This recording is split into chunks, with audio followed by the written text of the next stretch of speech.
The laughter started before she even sat down. It traveled along the long banquet table like a wind moving across a wheat field. Polite at first, then certain of itself, and by the time it reached the head of the room, it had the shape of a verdict. June Marlowe stood in her grey housekeeping uniform between two empty chairs at the CEO's table, holding a folded napkin in her left hand, because she had not been able to find anywhere else to put it. The crystal in front of her caught the chandelier and threw small pieces of light onto her sleeves.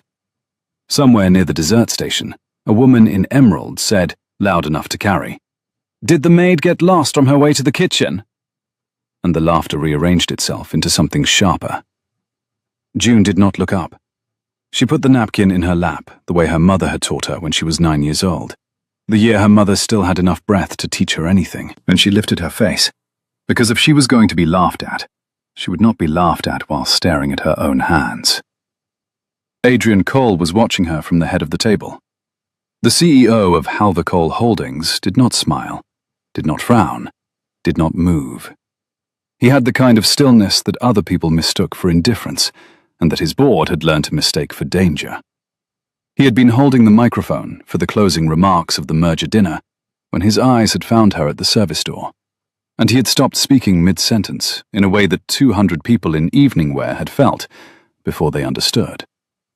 He had said into the silver clip-on mic, "Miss Marlowe, there is a seat for you here. Please come up." And she had come, because she did not know how to refuse a request made through a microphone in front of 200 guests, even when she suspected it might be the worst mistake of her life. Now he stood, and the laughter at the table thinned, the way laughter thins when the largest man in the room has not joined in. He walked the length of the dais with the microphone in his hand, and he stopped beside her chair, and he held it out. "Tell them what you told me," he said. "Tell them where the contract is." June took the mic, because she could not think what else to do with the hand that reached for it. The cool weight of metal surprised her. The chandelier light slid across the rim. Somewhere behind her, a fork was set down very quietly on a plate. She thought, with the lucidity of someone who has stopped being afraid, because there is no longer any point, that this was the moment her mother had warned her about. The moment when the world finally turns around to look at you and asks, and you have one breath in which to decide whether to lie. The woman in emerald was no longer laughing. The man who had ordered the second bottle of Bordeaux had set his glass down without drinking. Adrian Cole did not look at the room. He looked at her. The microphone hummed faintly, alive, waiting. She breathed in. The room smelled of seared rosemary and old varnish, and the smoke of extinguished papers. She would remember that for the rest of her life. She said, "Mr. Cole, I think we should speak in private." And the room, having braced for one kind of revelation, received another. There was a pause, brittle as a thin layer of ice. Adrian inclined his head once, took the microphone from her with a courtesy that read as a kind of bow, and said into it, evenly, "Ladies and gentlemen, the dinner is adjourned." He set the microphone down. He held out his arm. June did not take it. She walked beside him out of the ballroom on her own 2 feet, because she had served at 14 tables that month in 8 different houses, and her own feet were the only thing in this room that belonged entirely to her. 200 faces watched them go. The laughter was already a thing that had happened a long time ago. The corridor was very cold. He led her past the cloakroom and the private elevator, and into a small library that smelled of beeswax and pipe smoke and the cedar lining of an old globe. The door closed behind them with a soft, expensive click.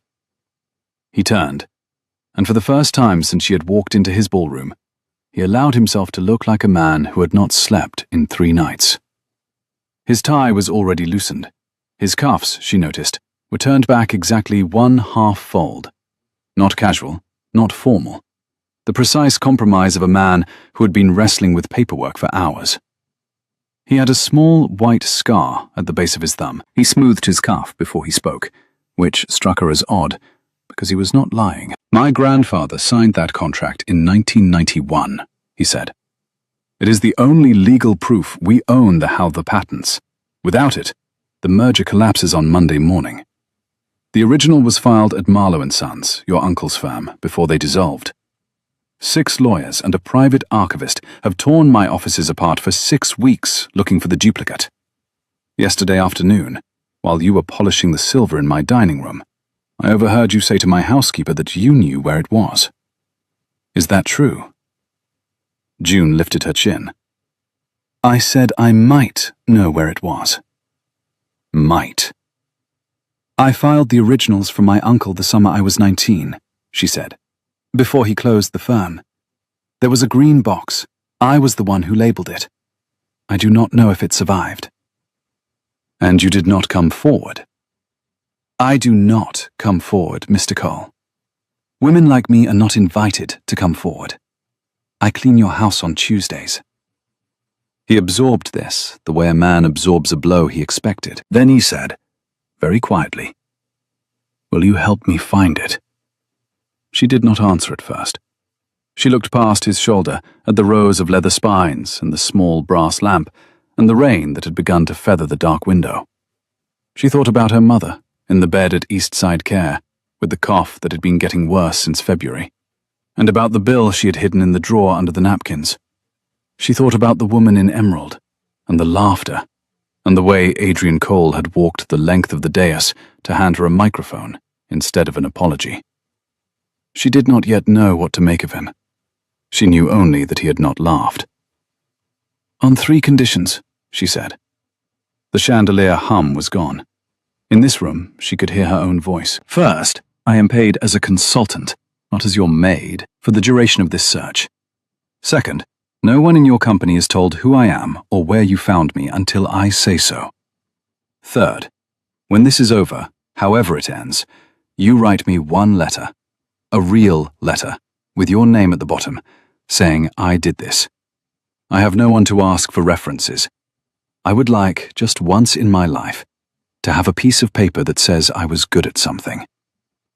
He looked at her for a long moment, the way a man looks at a door he has not noticed before in a wall he has known all his life. Then he said, done. It was 9:47 on a Saturday evening in the 2nd week of October, and Adrian Cole had 36 hours, by his own calculation, to save a 100-year-old company. Outside, the rain had thickened into a steady fall. Inside the small library, he held out his hand, and June, after the briefest hesitation, took it. His palm was warm and dry, the scar at the base of his thumb pressed once, very faintly, against the side of her wrist. Tomorrow morning, then, he said. 6 o'clock. I will send a car. I take the bus, Mr. Cole. 6 o'clock, he said again, and his voice had the smallest, most surprising thread of amusement in it. I will send a car. She let go of his hand. She walked out of the library and back through the corridor and past the cloakroom and out into the rain. And she did not, for the first time in 8 years of domestic service, look down once. The car came at 6 the next morning. June was already standing on the curb at 5:53, because her mother had taught her that punctuality was the only luxury available to people without money, and because she had not slept. The driver was an older man in a black wool coat, with a kind, deeply lined face and grey hair brushed straight back. He held the door for her. He did not look surprised that she was wearing the same grey skirt she had worn to the ballroom the night before. She had washed the blouse in the sink at 3 in the morning and dried it on the radiator.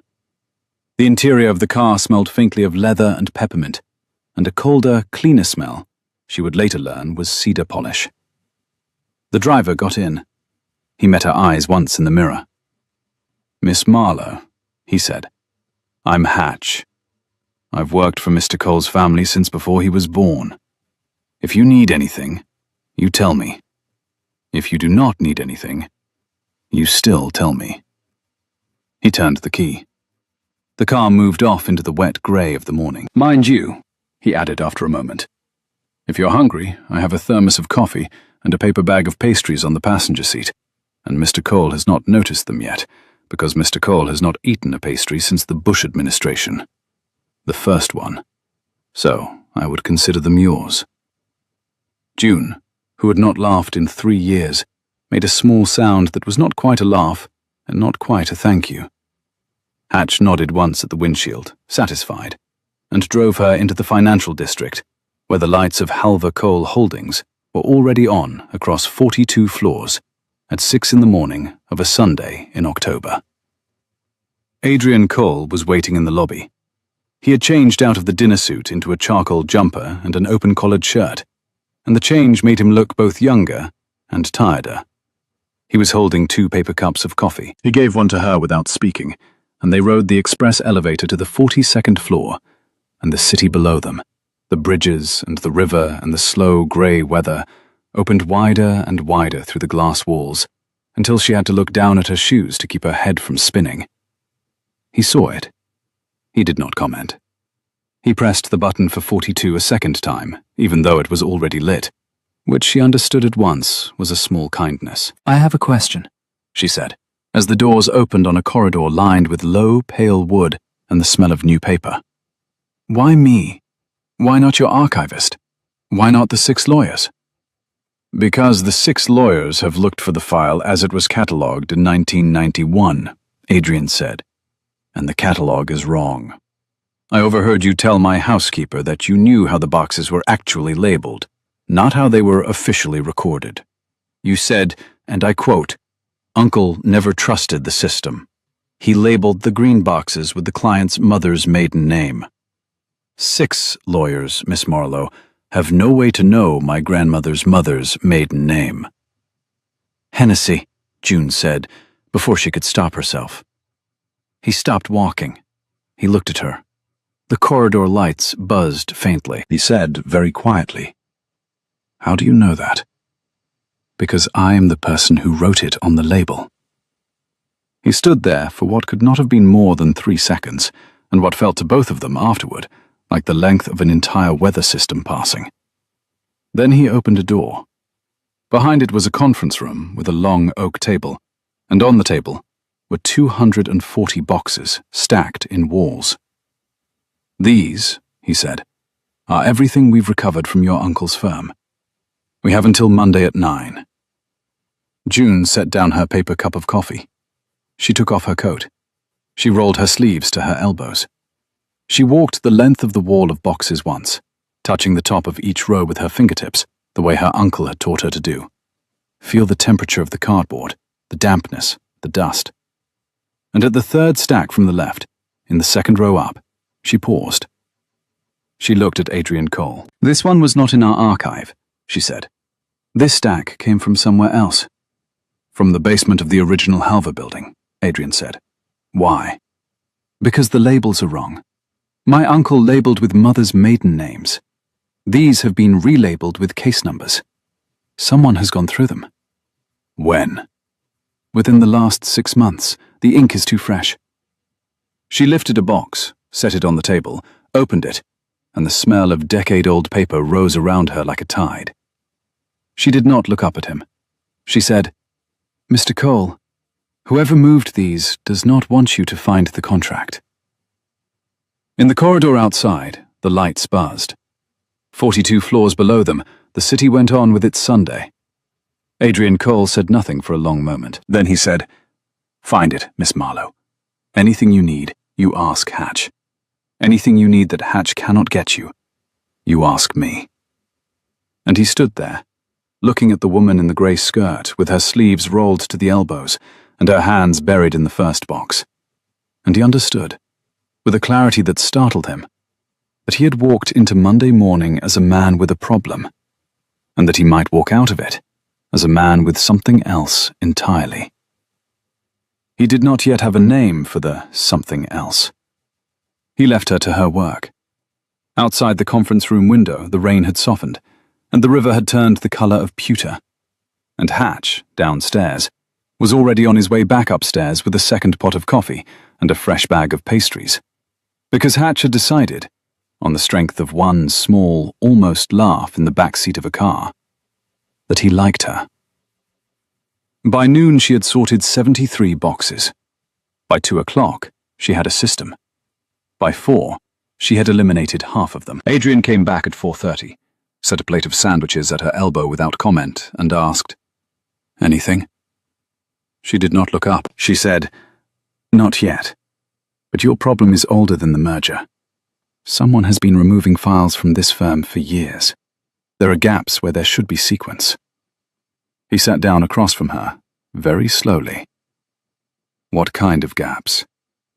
"The kind that suggest a person at your company has been quietly tidying up after themselves for a long time." "Who?"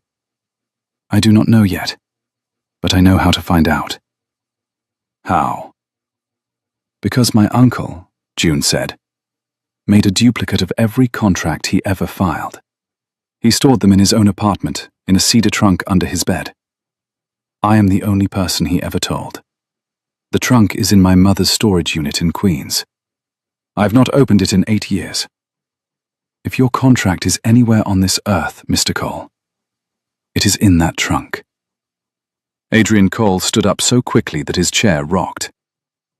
"Then why," he said, "are we sitting here?"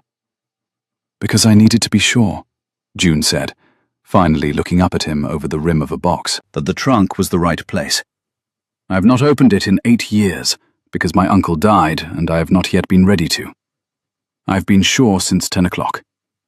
I was waiting for you to ask me something other than what was in the boxes." There was a small silence.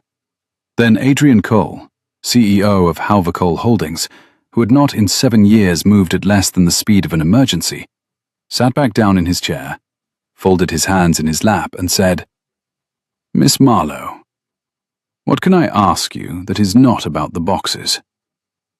"You can ask me," she said, "what I would like for dinner.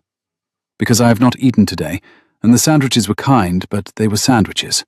And if we are going to Queens tonight, I would like, just once, to be asked what I want before someone decides for me."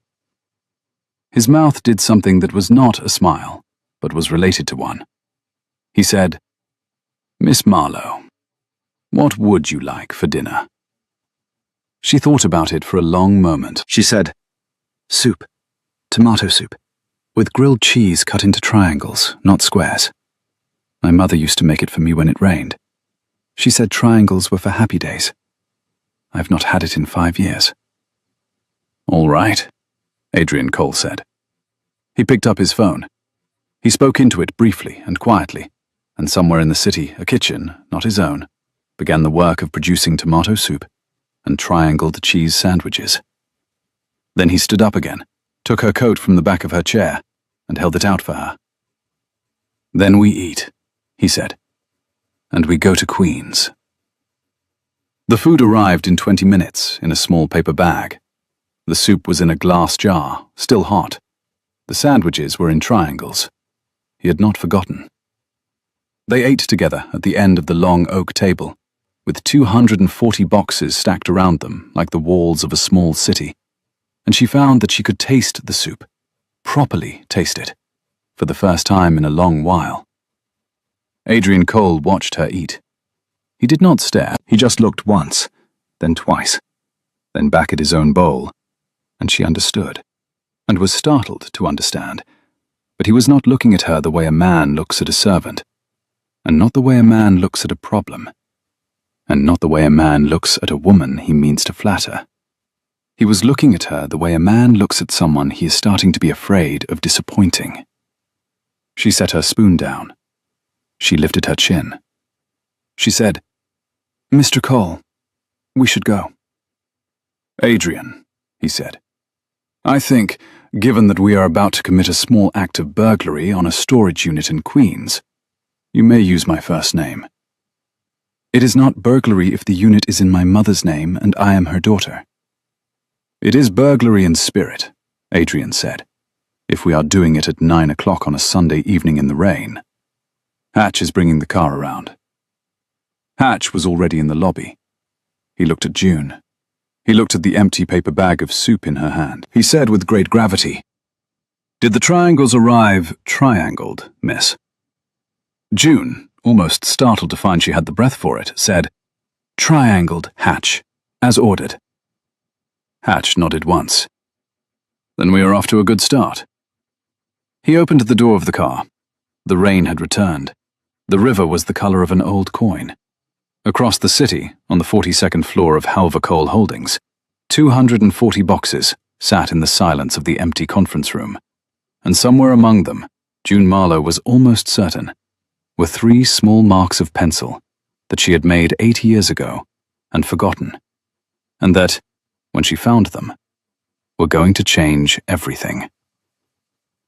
The storage unit was on a dead-end street behind a row of car repair shops in Long Island City. The lights of the corridor were the color of old butter. The padlock was rusted. June stood in front of Unit 47 with the key in her hand, and her hand, for the first time that day, was shaking. Adrian Cole, behind her, did not speak. He took one half-step back, not away from her, but to give her the doorway entirely. Hatch, at the end of the corridor, was pretending to inspect the fire extinguisher. June turned the key. The door rolled up with a long, metallic groan. Cold, dry air rolled out, smelling of cedar and old paper, and the faint, sweet, almost vanilla smell of her uncle's pipe tobacco, which she had not smelled in 8 years, and which knocked her, for one moment, almost off her feet. Adrian put his hand on her elbow. He did not say anything. He just held her elbow until she was steady, and then he let go. She walked into the unit. The cedar trunk was at the back, under a folded tartan blanket. She lifted the blanket. She unlatched the trunk. The lid creaked open. Inside, in neat rows, were green folders, each labeled with a woman's maiden name in her own 19-year-old handwriting. She knelt down on the concrete floor. She found the H. She lifted out the folder labeled Hennessy. She opened it. Inside was a contract, signed in 1991 in dark blue ink, by Halver, by Cole, and by her own uncle as the filing notary. The corner was bent. The paper was dry and unbroken. The signatures had not faded. She held it up to the corridor light. She said, "Adrian." She did not turn around. "I have it." He did not move for a long moment. Then he came and knelt on the concrete beside her. Knelt, in a charcoal jumper that probably cost more than her monthly rent, on a dirty concrete floor in a storage unit in Queens. And he took the contract from her with both hands and looked at it for a long time. Hatch, at the end of the corridor, who had been pretending not to listen, set down the fire extinguisher. "Miss Marlowe," Adrian said. His voice had gone strange and quiet. "Do you understand what you have just done?" "I have found a piece of paper." "You have saved my grandfather's company. You have saved 600 jobs. You have saved my sister's college tuition fund, which was tied into the merger, and you have saved my mother's retirement. And you have saved a marketing assistant in Cleveland I have never met from being laid off in February. You have done all of that, with one piece of paper, filed by a girl of 19 in a green folder in a cedar trunk."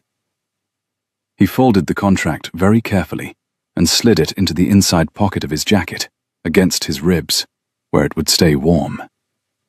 He stood up. He held out his hand. She did not take it. She stood up on her own.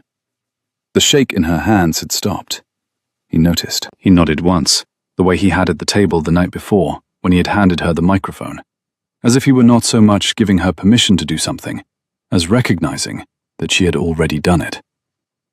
"Tomorrow," he said, "I would like to introduce you to my board as the consultant who found this. Will you allow that?" She thought about it. "On one condition." "Name it." "You do not introduce me as the maid who found it. Not on Monday, not ever. You introduce me as a Marlowe, by my own name." "Miss Marlowe," Adrian said, and the word was not the word it had been the day before. "It would be my honor." They drove back to the city in silence. Hatch hummed a tune under his breath that June did not recognize. It sounded older than her mother. The rain had stopped. The city, through the wet window, looked washed and serious, and lit from within. In the seat beside her, Adrian Cole sat very still, with one hand pressed against the inside pocket of his jacket, as if he could not quite believe the rectangle of paper was still there. June Marlowe sat with her hands in her lap. She thought about her uncle's pipe smoke.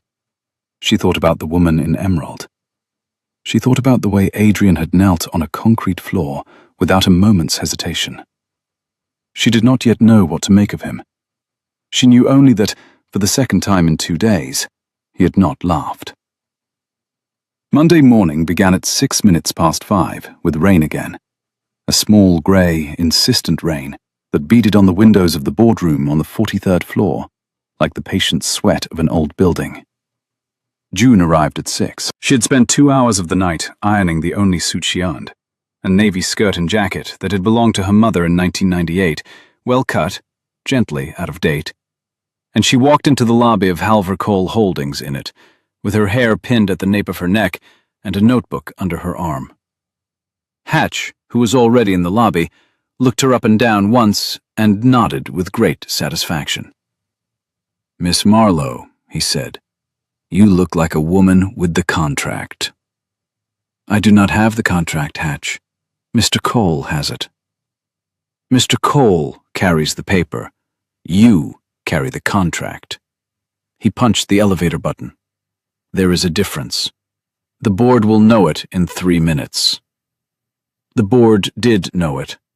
The boardroom had 13 seats and 12 men and 1 woman, and they all rose when Adrian Cole walked in, and they all glanced at June Marlowe in her navy suit and did not entirely succeed in hiding their puzzlement.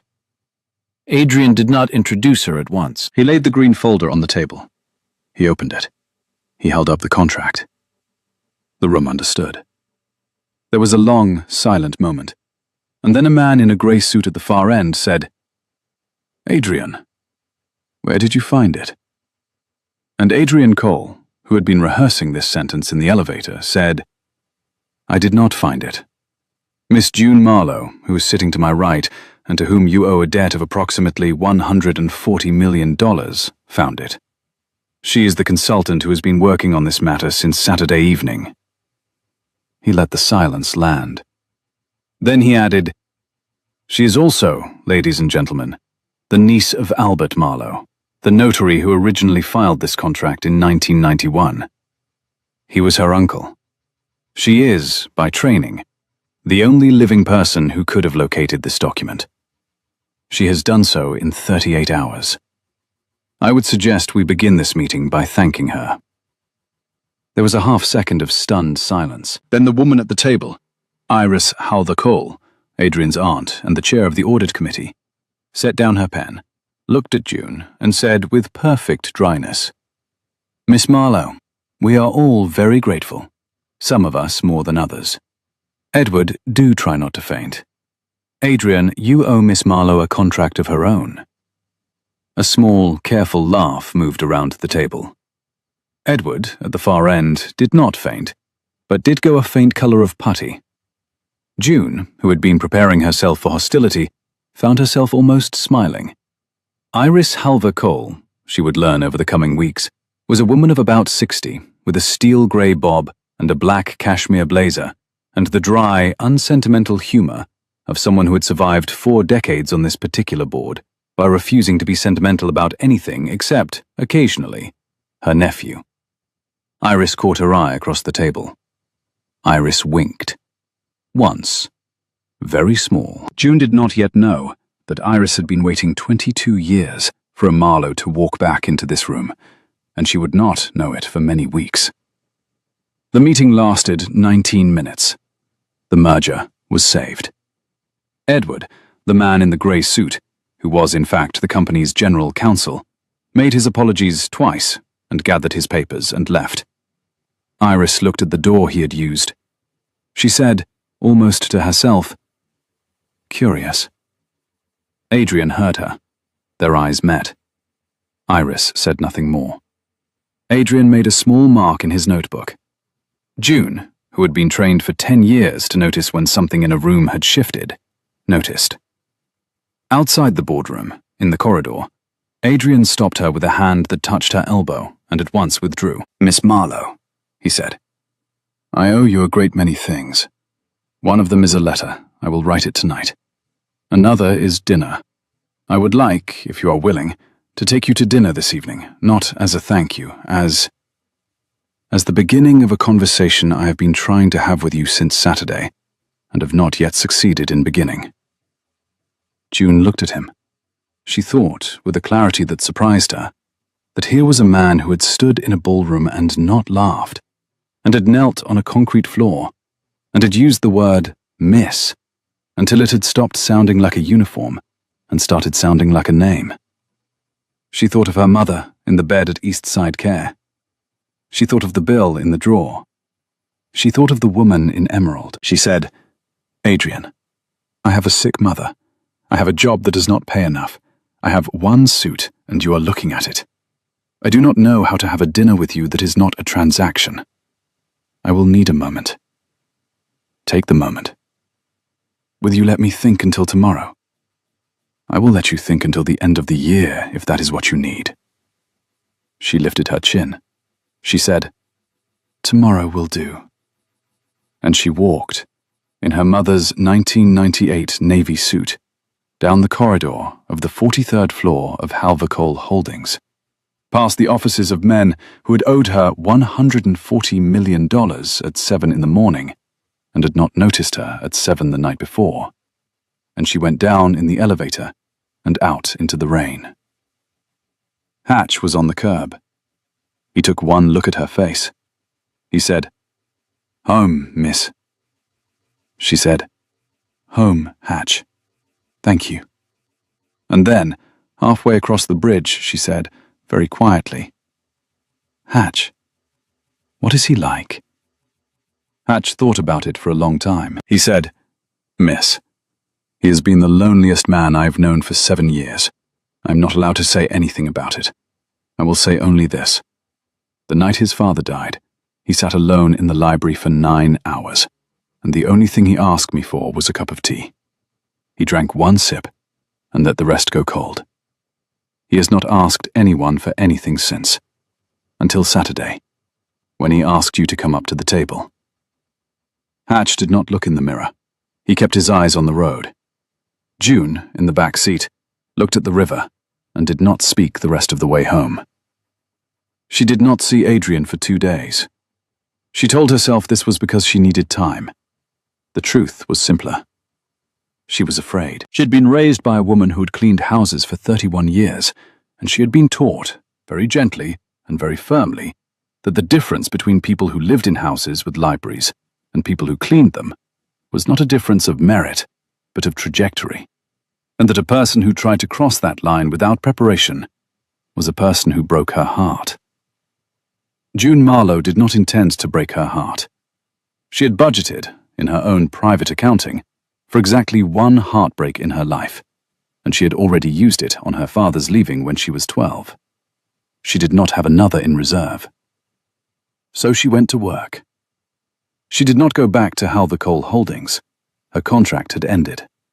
She went, on Tuesday, to clean Mrs. Doherty's brownstone on the Upper East Side, where she had cleaned every Tuesday for 4 years. And Miss Doherty looked at her over her reading glasses and said, "June, dear, you look different." June said, "I am not different, Mrs. Doherty. Where would you like me to begin?" Mrs. Doherty said, "The kitchen, dear, the kitchen. But I am not blind. Something has happened." June said, "Nothing has happened, Mrs. Doherty. The kitchen." And Mrs. Doherty, who was 81 years old and had been a journalist for 30 of those years, smiled to herself and let her go. She did not press. Mrs. Doherty had learned, long ago, that the surest way to lose a piece of information was to ask for it. On Wednesday, she went to her mother. East Side Care was a long beige building on a quiet street in Brooklyn. The corridors smelled of disinfectant and warmed soup. Her mother, Margaret Marlowe, 61 years old and tired beyond the speaking of it, was sitting up in bed with a magazine. Margaret looked at her daughter. Margaret said, "June, you found the contract." June stopped in the doorway. She said, "How?" Margaret said, "Hatch called me on Monday evening. He thought I should know. He is a very nice man, June. He has been calling me since your uncle died, and I never asked him to. He says hello on Sundays. I have not told you because I knew you would tell him to stop, and I did not want him to stop. June sat down very slowly on the edge of her mother's bed. She said, "Mama, he has been—" Margaret said, "He has been kind, June. He has not done anything else. Now tell me about the man." June told her about the man. She told her, badly, in pieces, with long pauses. Margaret listened. When June had finished, Margaret said, "You are afraid?" "Yes." "Of what?" "Of being the maid who married up. Of being the joke. Of being laughed at again." Margaret took her daughter's hand. Margaret said, "June, listen to me. You are not the maid who married up. You are not the maid at all. You are my daughter, and you are a Marlowe, and you have been cleaning houses because the world has not yet asked you to do anything else. Now it has asked you. Go to dinner with the man, my love.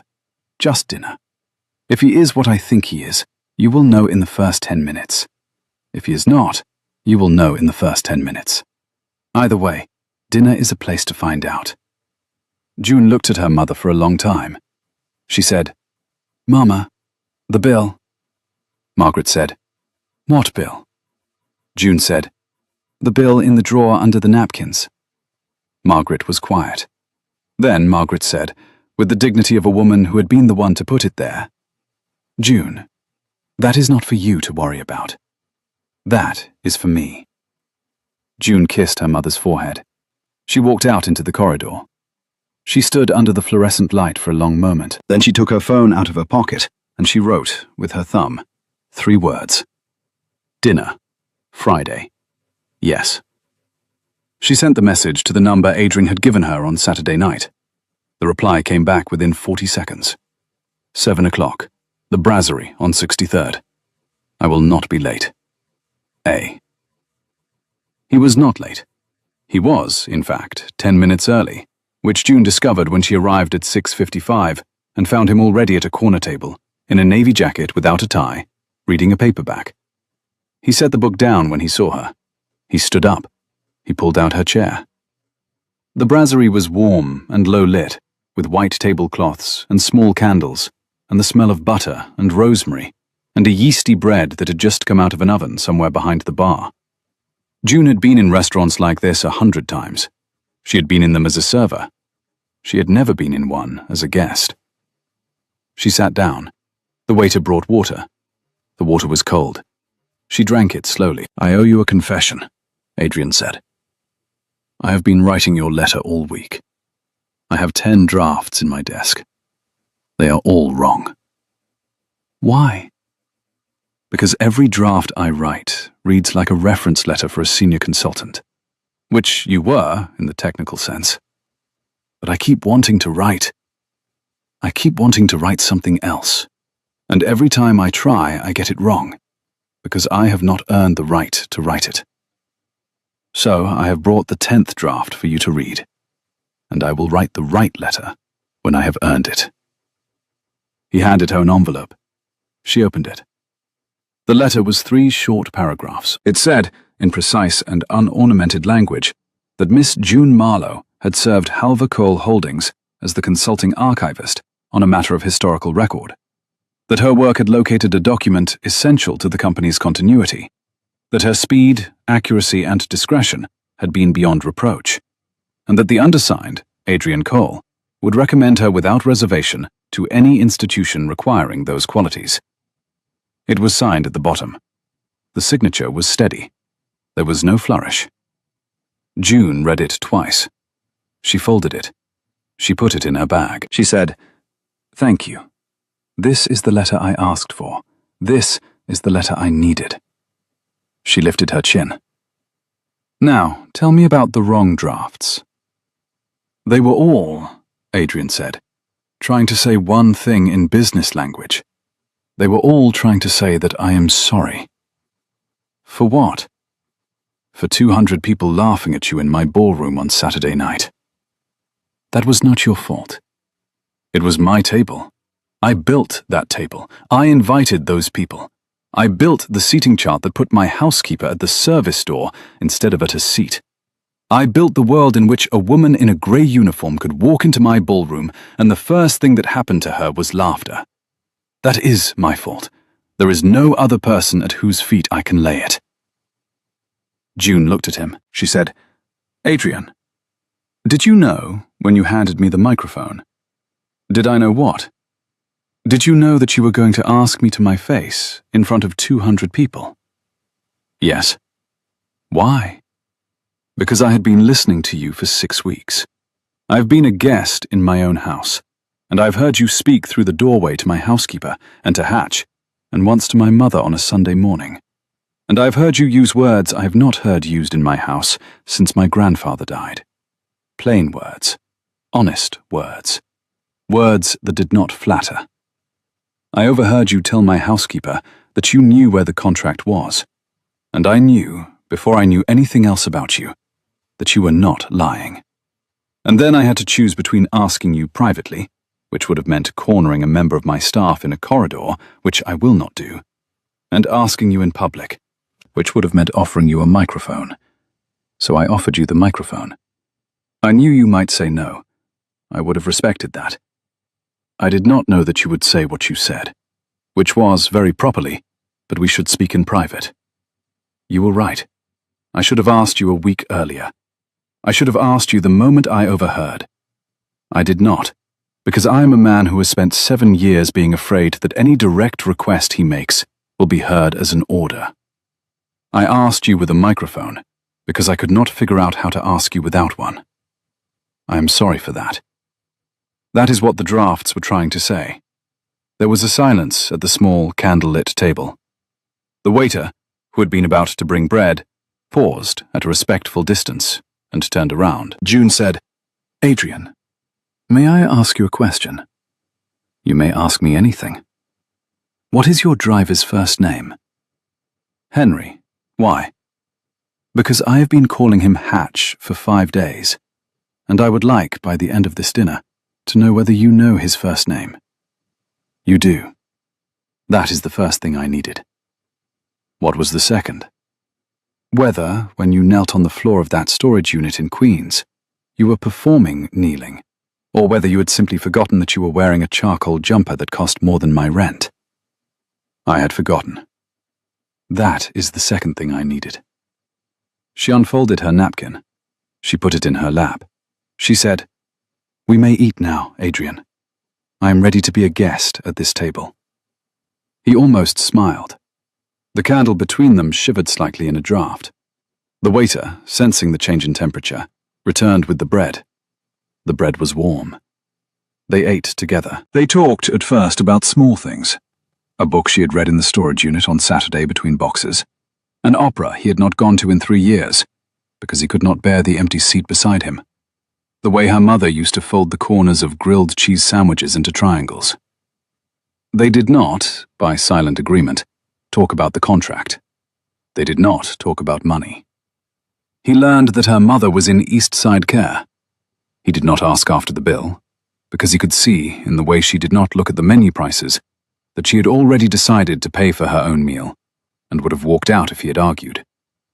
She learned that he had a younger sister, 22, named Eleanor, in her last year of college, and that he had not seen her in 8 months because his sister was furious with him about something he would not explain.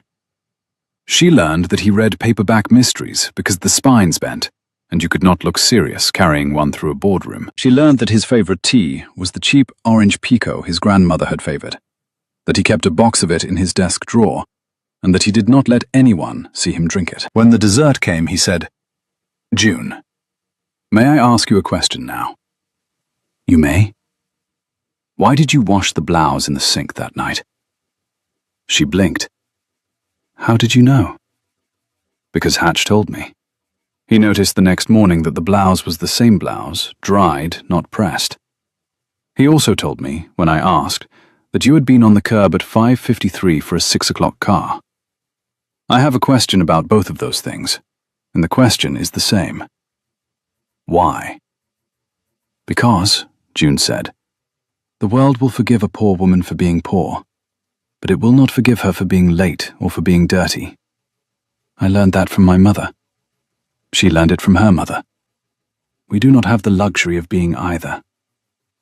She looked at him very steadily. I expect, Adrian, that men in charcoal jumpers do not learn that lesson. No. That is the truth of the table I sat at on Saturday. There is no other one. I know. Do you? I'm learning. Then learn fast, she said, and she meant it as a small joke and as something else. And he heard both. And he set down his spoon, and he said very quietly, I will. And outside the window of the brasserie on 63rd, the autumn rain had stopped, and the street was wet and lit. And somewhere across the city, in the 7th floor office of Halvercoal Holdings, Edward, the general counsel in the grey suit, was deleting a file from a drive he should not have been on, and he was not yet aware, although he would learn it by Thursday, that the file had been backed up to a server he could not reach. The story, although none of them yet knew it, had 2 weeks left to run before the second laughing began. And this time, the laugh would not be at June Marlowe. It would be at the man in the grey suit. And it would not be a laugh that anyone enjoyed. Edward Voss had been the general counsel of Halvercoal Holdings for 11 years, and he had been quietly removing files from the archive for 7 of them. He was 48 years old, married to a woman he no longer loved, father of 2 teenage daughters whose tuition fees had risen faster than his salary, and he had begun by removing one folder in a moment of desperation in 2019, when a competing firm offered him $50,000 cash for what they called a routine commercial precedent. He had told himself, the night he did it, that it was a one-off. It had not been a one-off. By the autumn, the offers had become regular, and by 2022, he had developed a system. And by the autumn of the year in which June Marlowe walked into Adrian Cole's ballroom, Edward Voss had sold 17 documents to 4 different competitors, and had been paid a total of $390,000, of which he had spent $204 on a mortgage he could not really afford on a townhouse in Park Slope. He was not, by his own private accounting, a bad man. He had simply, he told himself, become a man with bills. The contract was not one of the documents he had sold. The contract had been the one document he had never been able to find. It had been buried, by Marlowe & Sons' eccentric labeling system, behind a green folder marked Hennessy, and Edward Voss, who did not know Adrian's grandmother's mother's maiden name, had spent 6 years looking for it, and failing. He had grown, over those 6 years, a quiet and reasonable fear of the day when Adrian Cole would need it. He had not anticipated that the day, when it came, would be solved in 38 hours by a woman in a grey housekeeping uniform. On the Thursday after the brasserie dinner, Adrian Cole called Edward Voss into his office. He did not call him in to accuse him. He called him in to ask, with great calm, whether Edward could explain certain anomalies in the catalogue of the firm Marlowe & Sons that an independent auditor, June Marlowe, had identified as concerning. Edward, who was a man trained in concealment, was not trained in concealment from a man who had spent 3 days reading every email Edward had ever sent within the building. Adrian had had IT pulled the logs on Tuesday. Adrian had read them on Wednesday. Adrian knew already. He was simply, very patiently, giving Edward the chance to speak first. Edward did not speak first. Edward, instead, stood up halfway through Adrian's 3rd question and said, Adrian, I have been a loyal counsel of this firm for 11 years. I do not appreciate the tone of this inquiry. I would like to... Adrian, very gently, set a printout on the desk. The printout was the email log of a transaction Edward had made in March. Edward looked at the printout. Edward sat back down. He did not speak for a long time. Then he said, Adrian, how much do you know? Adrian said, all of it. Edward said, what do you want? Adrian said, I want you to resign tonight. I want you to repay every dollar you have taken on a schedule that will not destroy your daughter's futures, because that is not their fault. I want you to write a letter to the board accepting full responsibility. And I want you, before you leave this building, to come with me to the conference room and apologize to Miss Marlowe in person.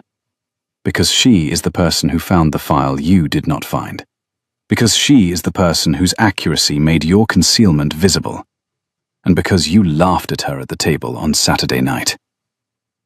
Edward Voss had not, in fact, been one of the louder laughers. He had been one of the polite ones.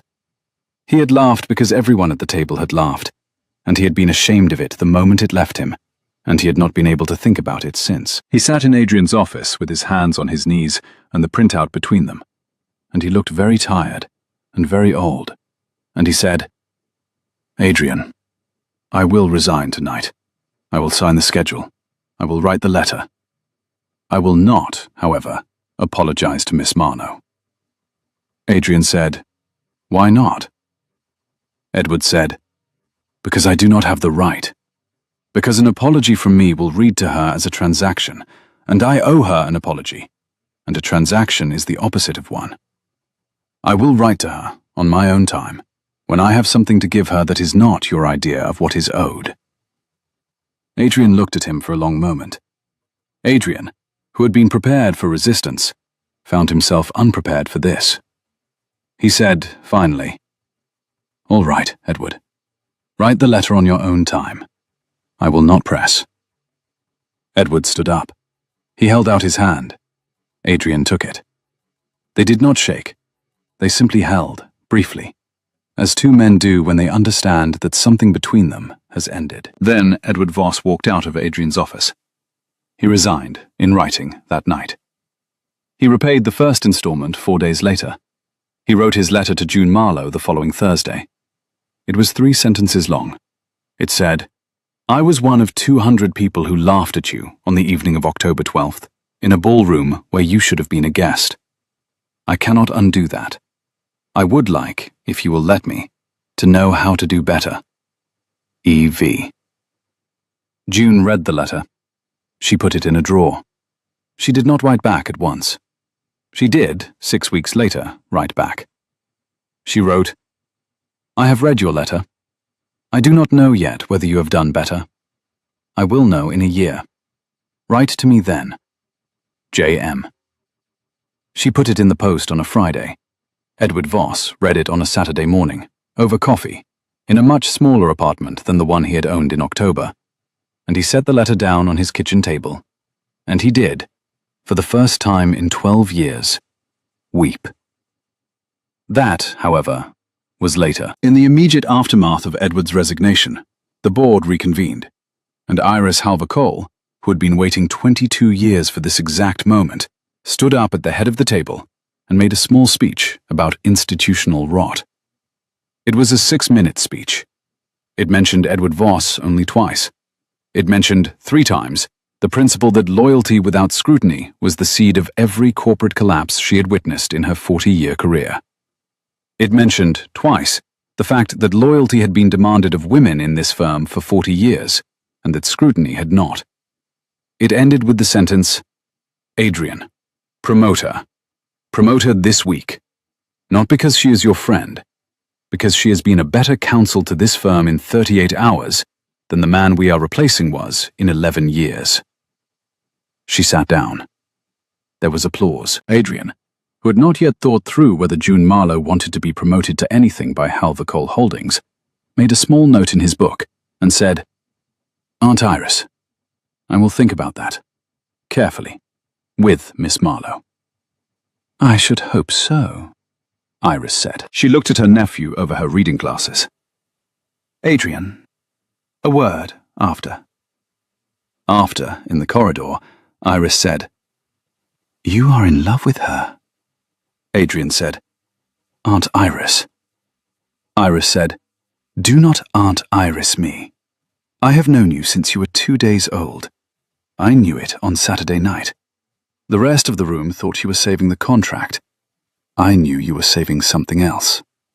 Now, listen to me, Adrian. I'm going to tell you a thing I have not told anyone.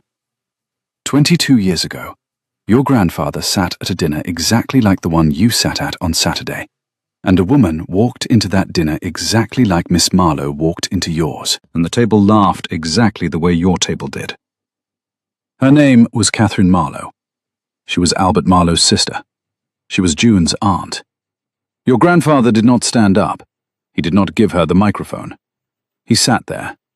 He laughed too, quietly, politely, the way Edward Voss did. Catherine Marlowe left the room. She left the city. She moved to Boston. She wrote your grandfather one letter 6 weeks later. The letter said, "You owe me nothing. I owe you nothing. We are quit." He kept that letter in his desk for the rest of his life. He never married. He never spoke her name. The night before he died, he gave me the letter and he said, "Iris, if a Marlowe ever walks back into our building, do not let our family do it again." She stopped. She looked at her nephew. She said, "On Saturday night, when you stood up and gave her the microphone, you did the thing your grandfather did not do. I have waited 22 years to see it. I'm telling you this because I want you to understand what you have inherited. The Coles laughed at a Marlowe once. We do not get to do it twice." Adrian did not speak for a long moment. Then he said, "Aunt Iris, why did you not tell me this on Saturday?" "Because, my dear, you needed to do the right thing without knowing the history. If I had told you, you would have stood up out of family debt. I needed you to stand up out of your own. You did. That is the only inheritance from your grandfather that I've been waiting for. Now go and find her, and do not be a fool." Adrian went to find her. He did not find her at first. He found, instead, Hatch, who was in the lobby drinking coffee. And Hatch, who knew the city, drove him to the small apartment in Bay Ridge where Margaret Marlowe had lived for 31 years, and where June was, that afternoon, helping her mother sort through a drawer of old photographs, because Eastside Care had said her mother was well enough to come home for a Sunday lunch. The apartment was small. It was clean. It smelled, faintly, of the same vanilla pipe smoke that had hung in the cedar trunk, because Margaret had not been able to bring herself to throw out the tin of her brother's tobacco. There were 3 rooms. There was a single window facing east. There was a single window facing east. There was a small kitchen with a yellow kettle. There was a framed photograph of Margaret as a young woman in a navy suit, standing beside a man at a table. A black and white photograph from 1978, the year Margaret had briefly been a junior typist at a law firm, before her own mother had needed her at home. June opened the door. She looked at Adrian. She looked at Hatch. She looked at the rain on her doorstep. "Hatch," she said. "Tea?" "Yes, miss." Hatch came inside. Hatch went to the kitchen. Hatch put the yellow kettle on without being told. Margaret Marlowe, in her armchair, took one look at Adrian Cole, standing in her hallway in a charcoal coat, and Margaret Marlowe lifted her chin in a way that her daughter had inherited, and that her brother had taught her. And Margaret said, "Mr. Cole, come in. Take off your coat. Sit down. June, bring me the photograph from the drawer." June brought the photograph. Margaret held it out. Adrian took it. He looked at it for a long time. He recognized the table. He recognized the room. He recognized, slowly, the man beside Margaret. He said, very quietly, "This is the firm my grandfather acquired in 1980. "Yes," Margaret said. "You worked there?" "For 6 months, as a junior typist. I left because my mother needed me. The man beside me is your grandfather. He did not know my name. He was very kind to me. He gave me a Christmas card with a $5 note in it. I kept the card. I have it in the drawer with the photograph. I have wondered, Mr. Cole, for 46 years, whether your grandfather knew that I was Albert Marlowe's sister-in-law. I do not know to this day. I would like, if you have a moment, to ask you a question. Anything. My sister-in-law was Catherine Marlowe, Albert's sister. She died last spring. She left a letter for me to give to whoever in your family came back to find us. Margaret reached into the drawer of the side table beside her chair. She took out an envelope. The paper was yellowed. The seal was unbroken. "I have been waiting," Margaret said, "to give this to a Cole who deserved it. I think you deserve it. I think because of what my daughter has told me, and because of what Hatch has told me, and because of the way you stood up. I am not a sentimental woman, Mr. Cole. I cleaned houses for 31 years. I am not easily impressed. I am giving you this because I think Catherine would have liked you to have it." She handed him the envelope. "Read it. Take your time. June will pour the tea." Adrian Cole sat down in Margaret Marlowe's small living room in Bay Ridge on a Sunday afternoon in late October, and he opened a letter that had been waiting 46 years to be opened. The letter was 3 pages. It was written in Catherine Marlowe's clear, slanting hand. It said, in essence, that she had loved his grandfather, that his grandfather had loved her, that the table had laughed once, and his grandfather had not stood up, and that she had forgiven him before she died, but had never written to tell him. It said, in the last paragraph, that the only thing she had ever asked of a Cole was that, if ever a Cole found himself sitting at a table where a Marlowe was being laughed at, he should stand up. It said, "I have not told this to your grandfather. I have told it only to you, whichever of his blood you are. Please, stand up." C. M. Adrian Cole folded the letter very carefully. He looked at June, who was holding a teacup. He looked at Margaret, who was watching him. He did not weep. His eyes filled once, and that was all. He said, "Margaret, may I keep this letter?" "It is yours, Mr. Cole." "Will you tell me—" He paused. "Will you tell me what your sister-in-law's voice was like? I would like, if I may, to know." Margaret thought about it. She said, "Catherine had a voice like the bottom of a brass kettle. Low, warm, a little dented. She laughed easily. She did not raise her voice. She was, I think, the most stubborn woman I have ever known. She kept her opinions in a small leather notebook on her bedside table. She did not share them with strangers. She shared them with people she trusted. She trusted very few. She would have liked you, Mr. Cole. She would have said so plainly. She would not have spared you." "Thank you," Adrian said. He stood up.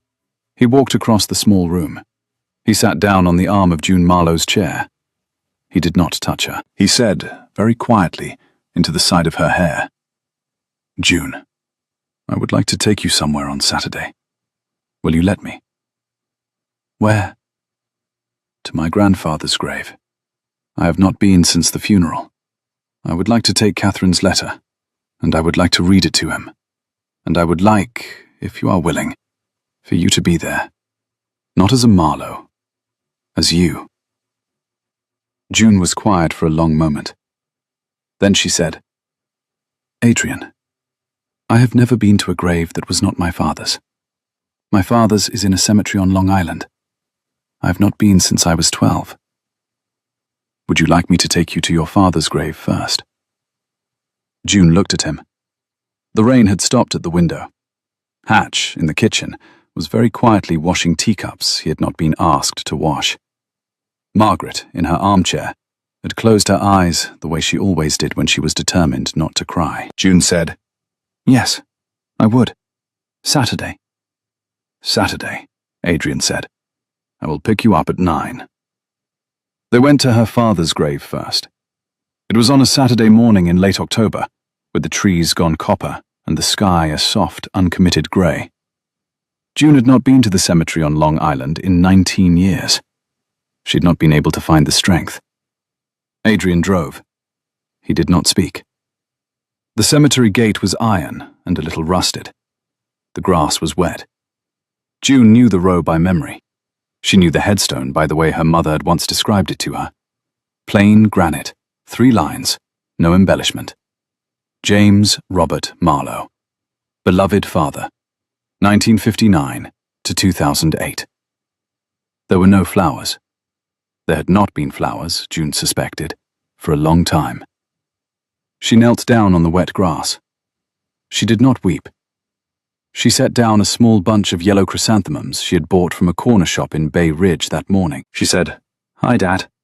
She said, "I miss you." She said, "I want you to know I am all right." She said, "Mama is all right too." She did not say anything else. She stood up. She brushed the wet grass off her knees. Adrian was standing a respectful 3 paces back, with his hands in his coat pockets. He said, very softly, "Are you ready?" She said, "Yes." She took his arm for the first time that day. They walked back to the car. The sky thickened. The rain held. They drove to his grandfather's grave. It was in a much larger cemetery, with cedars and a chapel and a stone wall. The coal plot was at the top of a small hill. The headstones were polished. His grandfather's was the largest. Walter Halver Cole, 1934 to 2018. Below the dates, in smaller letters, a single word: Builder. Adrian stood in front of it for a long moment. Then he took Catherine Marlowe's letter out of his coat pocket. He read it aloud. He read it slowly, in a voice that was steady at first, and then less steady. He read it all the way through. When he came to the last sentence, "Please stand up," C.M., he stopped. He stood there. He said to the headstone, "I stood up, Grandfather, on a Saturday in October. I stood up. I do not know if it was enough. I do not know if it was the right table. I do not know if I would have stood up 46 years ago. I would like to think I would have. I am not sure. But I stood up this time. I am sorry it took us 46 years. He folded the letter. He put it back in his coat. He looked at June. He said, "Thank you for being here." June said, "I am glad I came." They stood there a moment longer. Then Adrian said, "There is one more thing I want to do, but I will not do it without your permission." June said, "What is it?" Adrian said, "I would like to take Catherine Marlowe's letter and a small photograph of my grandfather and place them in the ground at the foot of this headstone. I would like to bury them together. I think they would have liked that. I do not know if I have the right." June thought about it. She said, "It is not for me to give you permission, Adrian. It is for my mother. Let us ask her." They drove back to Bay Ridge in silence. Margaret Marlowe, who was sitting at her kitchen table with a cup of cold tea, listened to Adrian's request. She said, "Of course." She added, "But I would like to come." So on the following Saturday, in the first week of November, with the leaves nearly all down and the wind cool and tired, 3 people stood on a small hill in a cemetery north of the city. Adrian Cole, June Marlowe, and Margaret Marlowe in a wheelchair, with Hatch holding a small spade. Margaret had insisted on coming. She had also insisted on bringing the Christmas card that Walter Halver Cole had given her in 1978, with the $5 note still inside it. She said, "I have kept this for 46 years. I would like to give it back to him now. I think he was a kind man. I think Catherine was right about him. I have not held a grudge against him for a long time." Adrian knelt. Hatch dug a small hole at the foot of the headstone. Adrian placed Catherine's letter inside. Margaret placed the Christmas card. June placed nothing. She only watched. Hatch filled in the hole. The earth was dark and cool, and smelled of clean rain. Adrian stood up. He brushed off his hands. He looked at the sky. The clouds had begun, very slowly, to thin. A small thread of late autumn sunlight broke through and landed on the headstone for perhaps 4 seconds. Then it was gone. June thought, very clearly, "We have done a thing that we will none of us forget." She did not say it aloud. She did not need to. They drove home. Margaret slept in the back seat. Hatch hummed his tune. June, in the front seat for the first time, looked over at Adrian and said, almost to herself, "Adrian, I am very glad you stood up." He did not look away from the road. He said, "June, I am very glad you sat down." She did not, then, know what to do with that sentence. She turned it over in her mind for the rest of the drive. She turned it over in the days that followed. She turned it over on Tuesday at Mrs. Doherty's brownstone, where Mrs. Doherty, polishing her own reading glasses, said, "June, you have stopped looking like a person who has not slept. I am glad. Whoever he is, I approve. I do not need to know any more. The kitchen is fine. The study needs dusting. Take Thursday off." June took Thursday off. She took her mother to a small park in Bay Ridge. They sat on a bench. The wind was sharper. Margaret said, "June, has he asked you yet?" June said, "Asked me what?"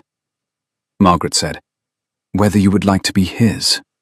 June said, "No, Mamma, he has not." Margaret said, "He will. When he does, my love, listen carefully to what he says. Listen to what he does not say. A man who is asking for the right reasons will not flatter you. He will be afraid. The good ones are always afraid." June said, "How do you know, Mamma?" Margaret said, "Because your father, the day he asked me to marry him, was so afraid that he forgot the speech he had memorized and asked me in 3 words, 'Marry me, please.' That was all.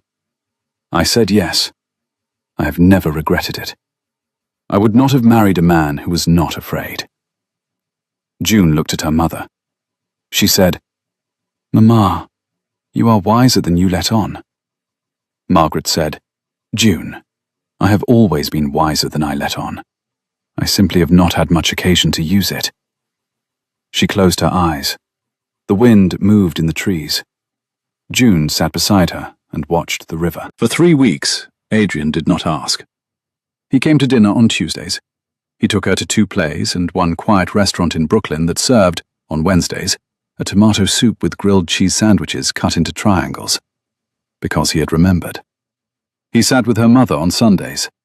He let Hatch teach him, very slowly, how to play a card game called Gin Rummy that Margaret had played with her brother when they were children. He let Eleanor, his sister, come back into his life by way of a single-sentence apology that Eleanor refused to accept for 2 weeks, and then accepted on a Wednesday over coffee. Eleanor met June. Eleanor, who was 22, had her brother's stillness and none of his guardedness. And Eleanor looked at June and said, "Oh, I see. Adrian, you idiot, why did you wait so long?" Adrian said, "I was afraid."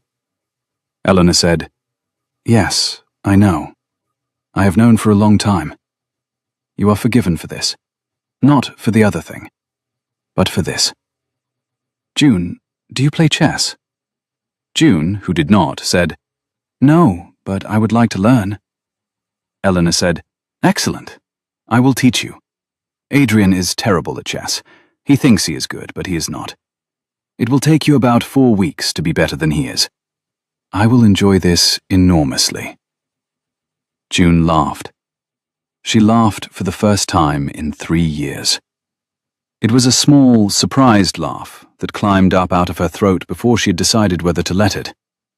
Adrian, sitting beside her, heard the laugh, and the way he heard it made June understand, in a single second, exactly what her mother had meant. He was afraid. He was very afraid. He was not going to ask her until he could not bear to wait any longer. She decided in that moment that she would let him wait. She decided in the next moment that she would not, in fact, let him wait.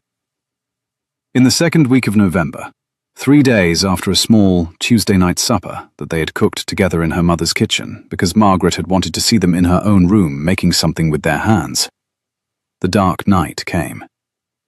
It came, as such things often do, on a Friday. June was on her way back from Eastside Care, where her mother had been readmitted because the cough had worsened on the Wednesday. The diagnosis was not what they had feared. It was a recurrence of the bronchial condition, treatable, manageable, but it would take Margaret out of her apartment for at least 6 weeks. June had spent the day signing forms.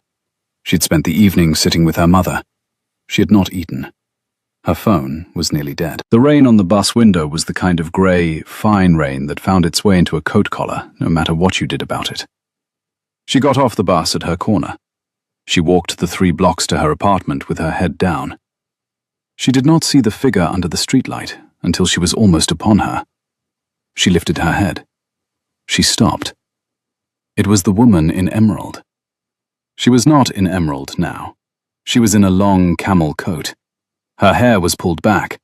Her face, without the chandelier light, looked younger and thinner than June had remembered. The woman said, "Miss Marlowe." June said, "Yes."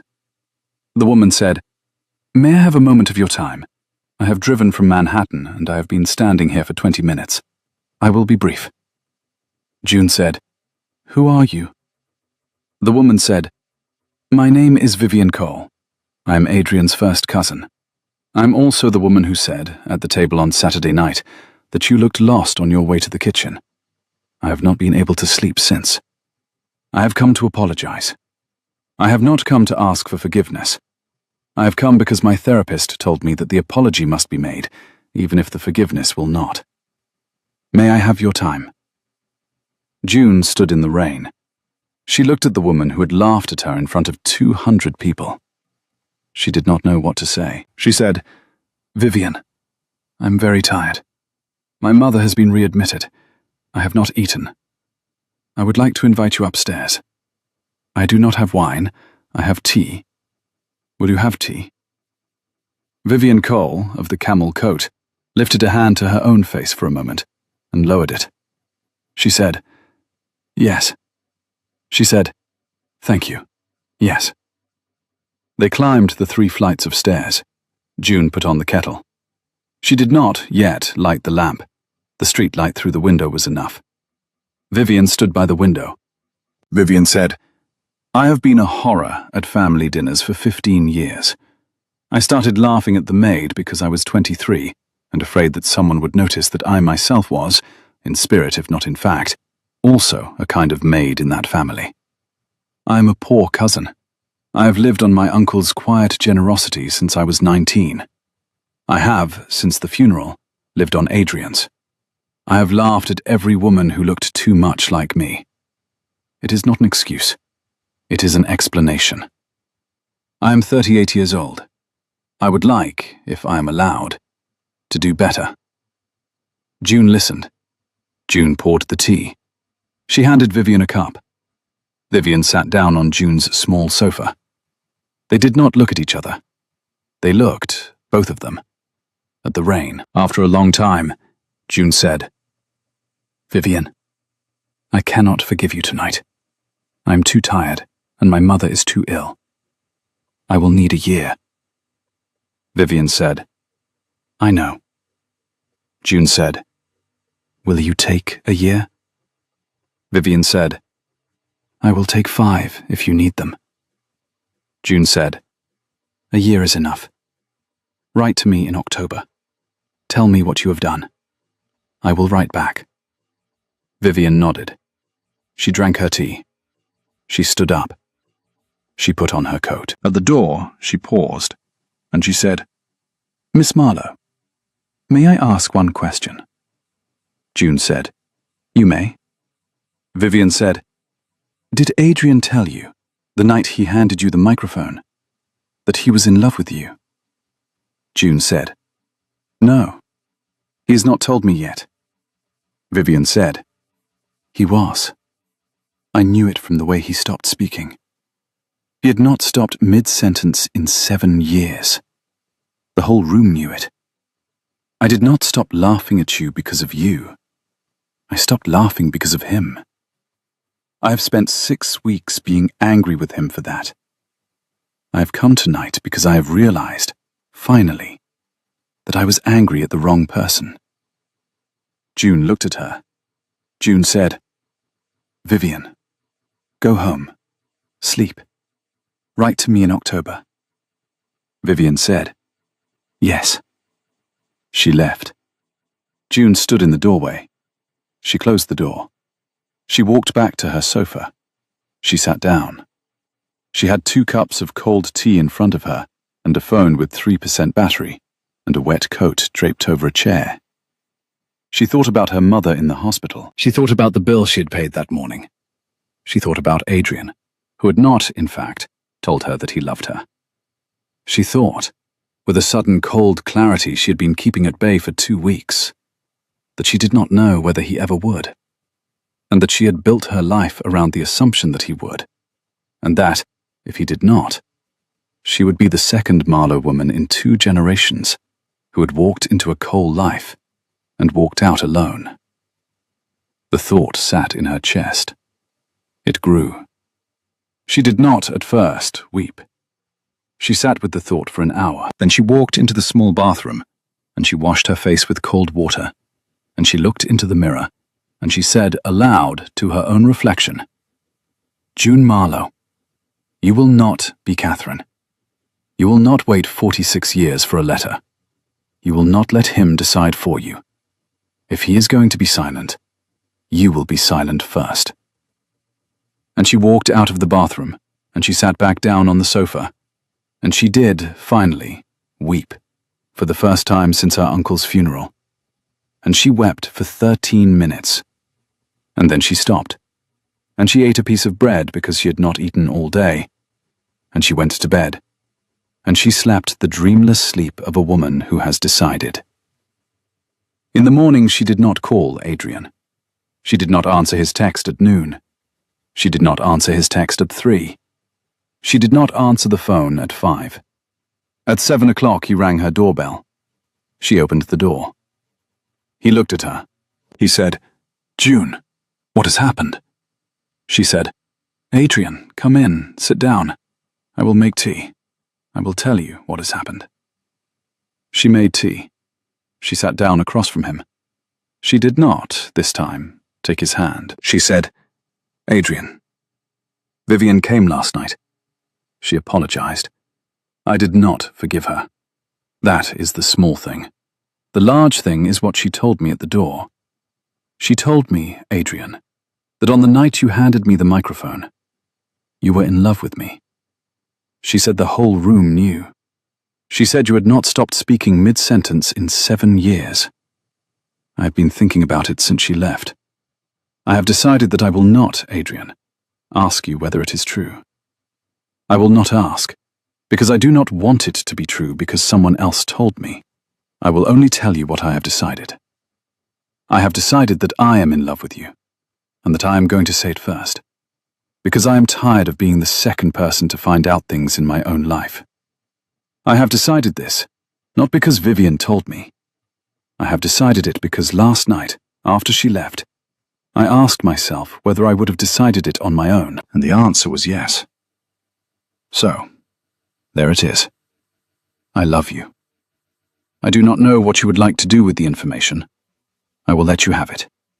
I am going to make more tea." She stood up.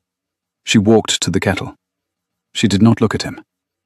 Behind her, in the small kitchen, Adrian Cole sat very still for a long moment. Then he said, "June." She did not turn. She said, "Yes." He said, "I have known since Saturday the 11th of October at 9:47 in the evening that I was going to be in love with you for the rest of my life. I have not said it because I have not yet earned it. I have been writing the right letter. I have not finished it. I am sorry. I should have told you before I had earned it. I have made the same mistake my grandfather made. I am telling you now, before the kettle boils, because I do not want to be a coal who waits. I love you, June Marlowe. I will say it again tomorrow. I will say it every day. I will say it badly at first, and better later. I am sorry I made you go first. I am very glad you did. I am very sorry I did not." June, at the kettle, did not turn. She did not, at once, speak. She stood there. The kettle began to whistle. She turned it off. She turned around. She looked at him. She said, "Adrian, come here." He came. He did not, at first, touch her. He stood 3 inches away. He waited. She lifted her hand. She put her hand against the side of his face, where the small white scar was at the base of his thumb, when his hand rose to meet hers. He put his hand over her hand. He pressed it there. He did not kiss her. They stood there for a long moment, in the small kitchen, with the kettle steaming on the stove, and the rain on the window, and the city outside going on about its own business, and she thought, with a clarity that felt like a kind of relief, that she had never in her life been at less of a loss for words. She did not need any. He did not need any. They stood there, palms pressed. Then he said, very quietly, "June, I have a question." She said, "Yes." He said, "May I sit at your table for dinner?" She said, "Yes, Adrian, you may sit at my table. There is bread. There is soup in the freezer. There are no triangles. The cheese is square. The chair is from a thrift shop on Atlantic Avenue. The lamp has a chipped base. I have a mother in the hospital. I have a bill I have not finished paying. I have a coat with a torn lining. I have one suit. The kettle has a dent in the side. I will not pretend any of it is not so. If you sit at my table as it is." He said, "I would like nothing better in the world." He sat. She made soup. She made grilled cheese. She cut the sandwiches into squares because the cheese was square, and the squares were what she had. He ate them. He did not comment. He helped her wash up. He dried the dishes with a thin tea towel that had a small hole in one corner. He put them away in the cupboard. He kissed her then, in the kitchen, for the first time. And he kissed her with the same slow seriousness with which she had knelt on the concrete floor of the storage unit. And she kissed him back, with the steadiness of a woman who had decided. The kiss was short. The kiss was complete. They did not need any more of it that night. He left at 10. He walked home in the rain. He did not, that night, take a car. He walked across the bridge. He did not stop walking until he reached his own front door. He could not, for the first time in 7 years, remember what he had been afraid of. In the morning, he wrote the right letter. It was a single sentence. It was on his own paper, in his own ink. He posted it from a small postbox on the corner of his own street, because he wanted the letter to arrive by post and not by hand. The sentence said, "June Marlowe, I have stood up. A.C." She received the letter on a Wednesday. She folded it. She put it next to the first letter, the consultancy letter, in the drawer of her bedside table. She did not need to read it twice. She knew by then what it meant. For a while, the world was quiet around them. The bills did not vanish. Margaret stayed in the hospital for 4 more weeks, and then came home, slower but steady, with a small portable oxygen unit she did not always need, but kept beside the chair. Vivian wrote to June in March, 6 months ahead of schedule, and the letter was 3 pages and ended with the words, "I have not earned it yet, but I have started." June, who had not expected the early letter, wrote back 2 sentences. "I see that you have started. I will write again in October." Edward Voss repaid his first 8 installments on time. His daughters did not lose their schooling. He wrote to June in February. She did not reply. She put his letter, like Vivian's, in the drawer. She decided, with a small, dry clarity that she did not voice to anyone, that some letters earned a reply at the end of a year, and some at the end of 2. She would decide which. Halva Coal Holdings closed the merger on schedule. Adrian did not promote June. June did not want to be promoted to anything by Halva Coal Holdings.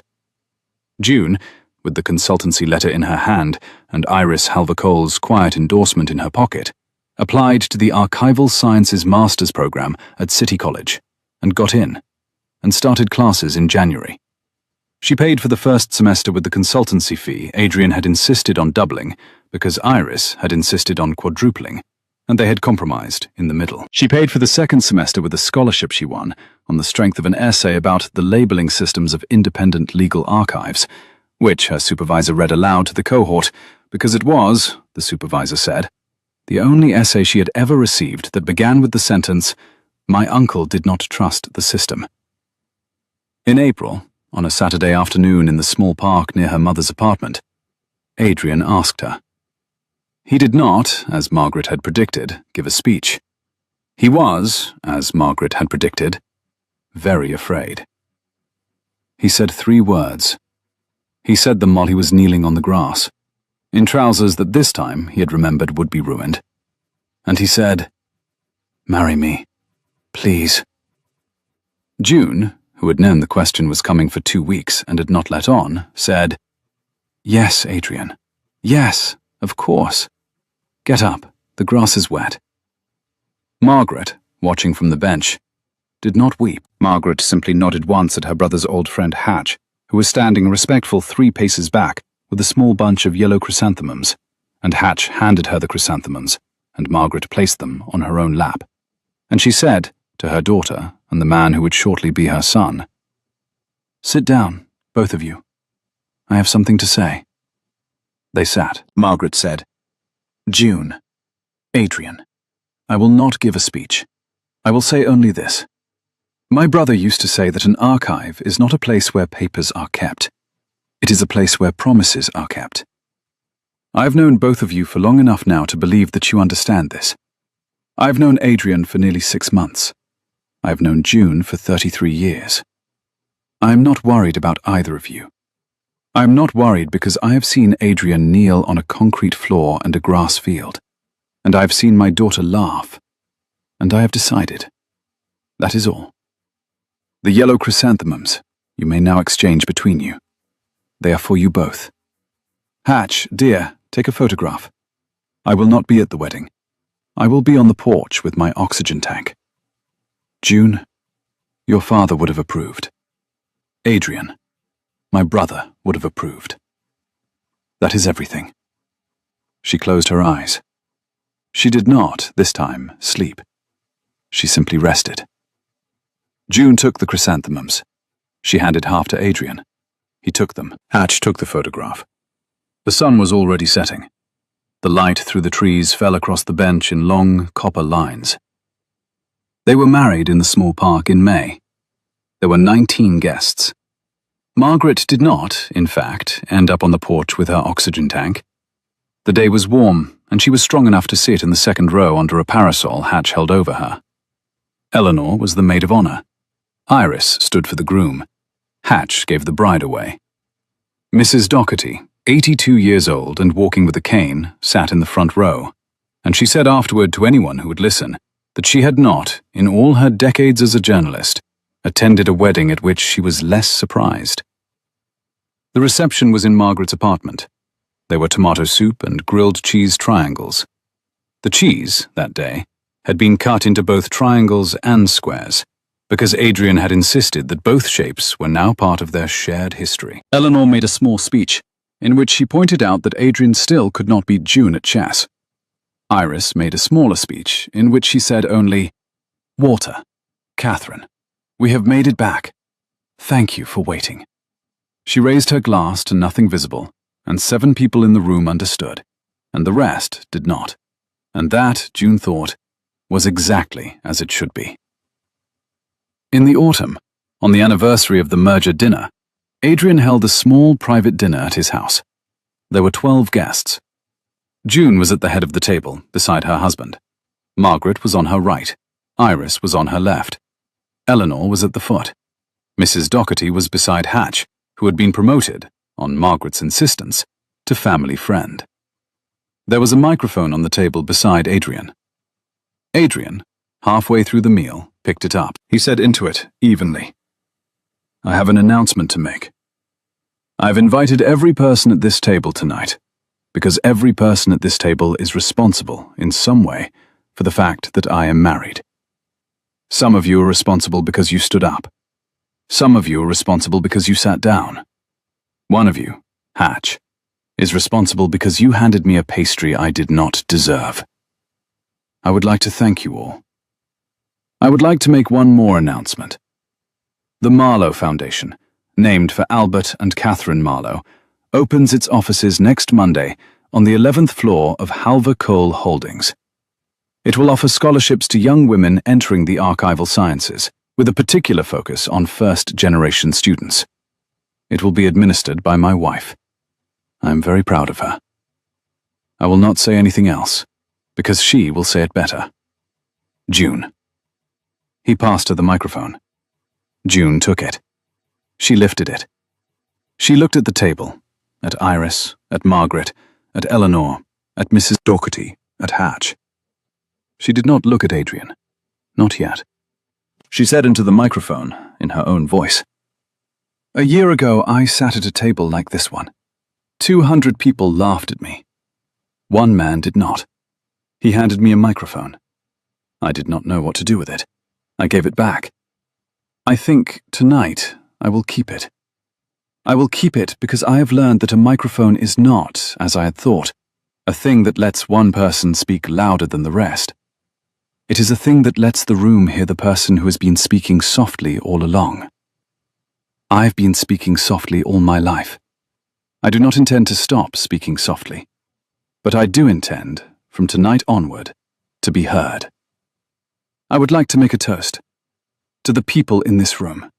To the people who are not in this room. To my Uncle Albert, who labelled his files with women's names. To my Aunt Catherine, who wrote her one letter and waited. To my mother, who taught me triangles. To Hatch, who taught me to laugh. To Iris, who has waited 22 years. To Eleanor, who taught me chess and is still teaching me.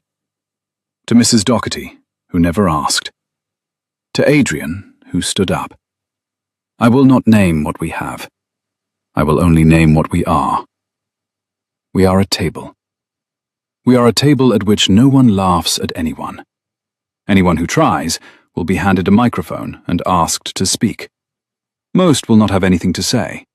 That, I have learned, is how the laughter ends. Thank you all.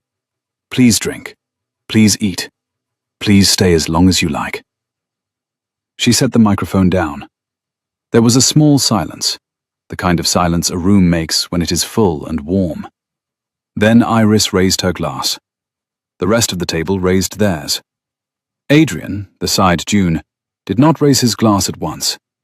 He looked at her instead. He looked at her for a long moment. Then he raised his glass, and he said, very quietly, only to her, "I love you. I have stood up." She turned to him. She said, "I know, Adrian. I love you. Sit down. The soup is getting cold." He sat. He ate the soup. Outside the window, the autumn rain had begun again. A small, grey, insistent rain that beaded on the panes the way it had beaded a year ago, on a different window, in a different building, the night her life had turned. The candles in the centre of the table guttered once and steadied. Margaret laughed, softly, at something Hatch had said. Eleanor poured more wine. Mrs. Doherty closed her eyes for a long, contented moment, and opened them again. Iris reached across the table and squeezed June's hand once and let it go.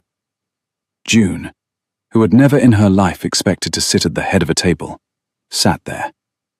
She did not feel that she had become someone else. She felt, instead, that the table had at last become a table at which she had always belonged. The chandelier overhead caught the candlelight and threw small pieces of light onto her sleeves. The room was very quiet. The room was very warm. The microphone beside her plate was silent now. It would not be needed again that evening. It had done its work.